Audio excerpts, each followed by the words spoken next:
મારા સાઉન્ડ નું ઓપનિંગ કેમ કેન્સલ કરવા પડ્યું અને 3 દિવસ મહેનત કરીને ડીજે નો સેટઅપ રેડી કર્યો પણ કેમ 2 કલાકમાં ડીજે બંધ કરાવી દીધું. તમારે પણ આ જાણવું હોય તો વિડિયો છેલ્લે સુધી જોજો. કેમ છો? Good morning. ગઈ રાત્રે આપણા સાઉન્ડ ને ટેમ્પા માટે નીચે ઉતારી દીધેલું હતું. આ છે આપણી નવી શાર્પી, એમ્પ્લીફાયર્સ અને બીજું ઘણું બધું. કામ પતાવીને બાપાની ગાડી રસ્તામાં બંધ થઈ ગયેલી હતી એટલે એને ચાલુ કરી અને ઘરે લાવ્યા. અને આજે તો બપોરે મીસુ પણ આવી ગયેલી હતી એટલે હેરીન અને મીસુને ક્વોલિટી ખવડાવી દીધી. પછી કહ્યું મીસુને બાય બાય સી યુ ને મેં પણ ભાઈબંધની સીએનજી માં નખાવ્યું પેટ્રોલ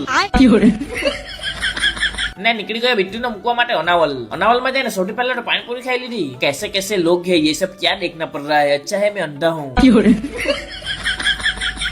પછી ઘરે આવીને આપણી નવી શાર્પી લાઈટ ને બહાર કાઢી નાખી અને પહેલા મિનીપલ ની પૂજા કરી ને પછી શાર્પી લાઈટ ની પૂજા કરી ને ઓપનિંગ માં યુઝ કરવા માટે ભાઈબંધનો ત્રસ લાવેલા હતા. હવે ઓપનિંગ કેન્સલ કરવા પડ્યું એટલે એને ટેમ્પામાં ચડાવી દીધો કારણ કે એને પણ મૂકવા તો જોવા પડશે ને. અને હા, મેં મારા સાઉન્ડ નું ઓપનિંગ એટલા માટે કેન્સલ કરેલું હતું કારણ કે અમારા ફેમિલીમાં અમારા દાદી એક્સપાયર થઈ ગયા હતા. પણ હવે 12 થી 13 દિવસ પછી પાછું આપણે આપણા સાઉન્ડ નું ઓપનિંગ કરીશું. અને હવે પછીનો ઓપનિંગ નો ધમાકો અમે જે પહેલા વિચારેલું હતું એના કરતા પણ બહુ મોટો થવાનો છે. રાતના ટાઈમે ટેમ્પામાં ટ્રસ્ટ મૂકીને અમે નીકળી ગયા માણેકપર જોવા માટે ને પછી માણેકપર માં ટ્રસ્ટ ખાલી કરીને નીકળી ગયા સાલેજ જોવા માટે. આજે આવેલું છે સાલેજ ગામમાં એસ ડીજે નવસારી એટલે એને જોવા તો જોવા જ પડે ને. અહીંયા ચાલુ થઈ ગયા છે ગરબા અને જ્યાં એસ ડીજે નવસારી હોય ત્યાં ગરબા ગાવાની અને ટીમલીમાં નાચવાની તો મજા પડી જાય. 12 વાગવામાં પણ 10 મિનિટ બાકી હતી એટલા માટે પોલીસ વાળાએ આવીને ડીજે બંધ કરાવી નાખ્યું. 3 દિવસ મહેનત કરીને આટલો મોટો સેટઅપ રેડી કર્યો ને 2 કલાક પણ નહીં ચાલવા દીધું. દિલમાં બહુ દુઃખ થયું પણ કોને કહી કારણ કે જ્યાં પોલીસ વાળાને ફરિયાદ કરેલી હોય એ પણ આપણા આજુબાજુના જ હોય.